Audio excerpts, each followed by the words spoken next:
In this video, we'll see 7 beautiful places in Rameswaram or Dhanushkodi and the story behind them.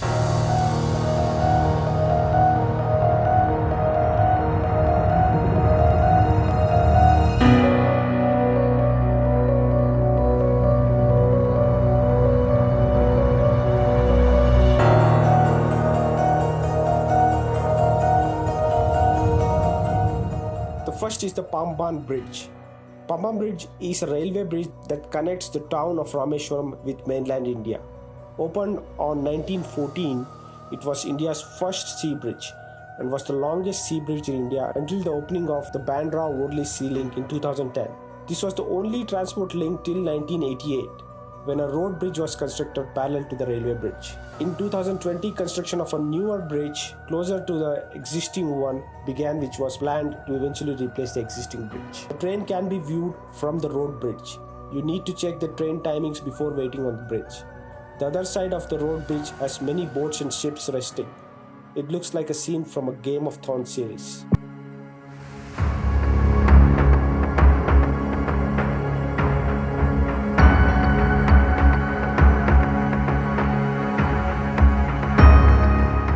Next is the Ramanathaswamy Temple. This temple is a popular place of worship and prominent tourist attraction in Rameswaram. The shrine is dedicated to Lord Shiva and is one of the 12 Jyotirlinga temples in India.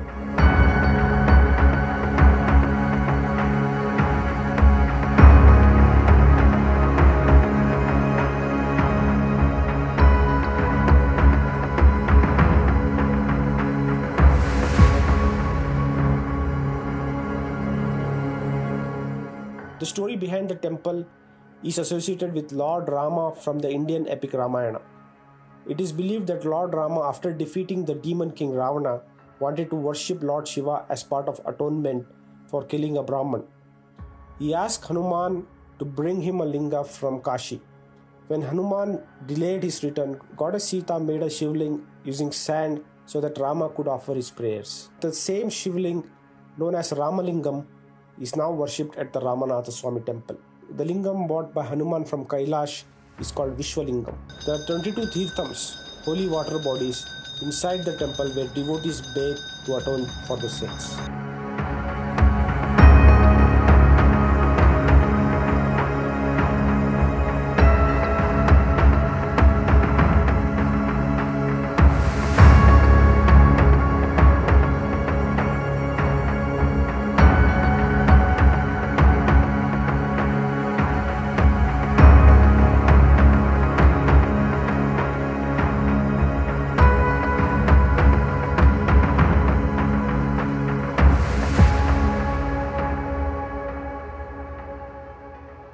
Next is the highly popular tourist hotspot, Dhanushkodi Beach.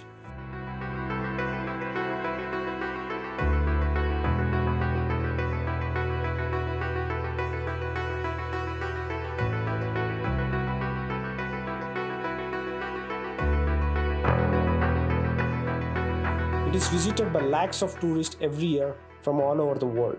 The word Dhanushkodi means tip of the bow. Arichal Munai is the point at which the Indian Ocean meets the Bay of Bengal, and the spot can be viewed from Dhanushkodi. It is believed that Lord Rama pointed to the end of his bow and asked his troops to build a bridge across the ocean to reach the demon king Ravana's Lanka. Ravana had abducted Rama's wife Sita, and Rama had to reach Lanka to rescue her. Hence, the place occupies a significant and important position in India's history. Extending up to 15 km in length, the Dhanushkodi Beach is one that often witnesses high tides. Despite this, the place is an ideal vacation spot for families, friends and solo travelers. I visited this place during COVID and hence you see very few people, otherwise this place will be mostly crowded, especially on weekends.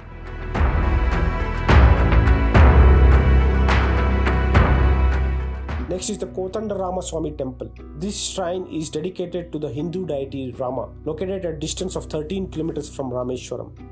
The temple is the only historical structure to survive the 1964 cyclone that washed away Dhanushkodi. The temple has the deities of Rama, Lakshmana, Sita, Hanuman and Vibhishana. The temple is surrounded by sea and remains a tourist attraction. It is easily accessible from Rameswaram. The temple is believed to be the place where Vibhishana, the younger brother of Ravana, asked Rama and his Vanarasena for refuge. According to this tradition, after the abduction of Sita, Vibhishana advised Ravana to return her to Rama. However, Ravana did not listen to the advice, which led to Vibhishana fleeing from Lanka and joining Rama's army. When Vibhishana surrendered to Rama, the Vanarasena urged Rama not to accept Vibhishana, believing him to be a spy. However, Rama accepted Vibhishana under the insist of Hanuman, stating that it is the duty to protect the one surrendered to him. It is also said that after slaying of Ravana, Rama performed the Pattabhishekam for Vibhishana at this place. The story is depicted in painting across the walls inside the shrine.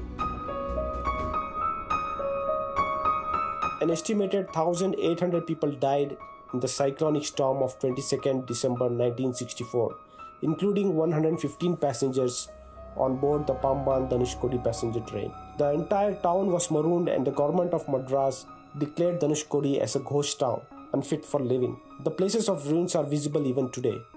A church and houses are visible for tourists along the beach and is a tourist attraction even today.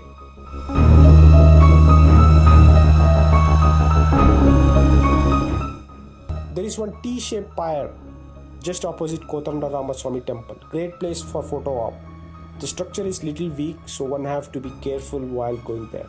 And finally, Abul Pakir Jainuddin Abdul Kalam, better known as APJ Abdul Kalam, was born and brought up in Rameswaram and became a scientist and worked for DRDO and ISRO. After his sudden demise at Shillong, he was laid to rest at Rameswaram on 30th July 2015.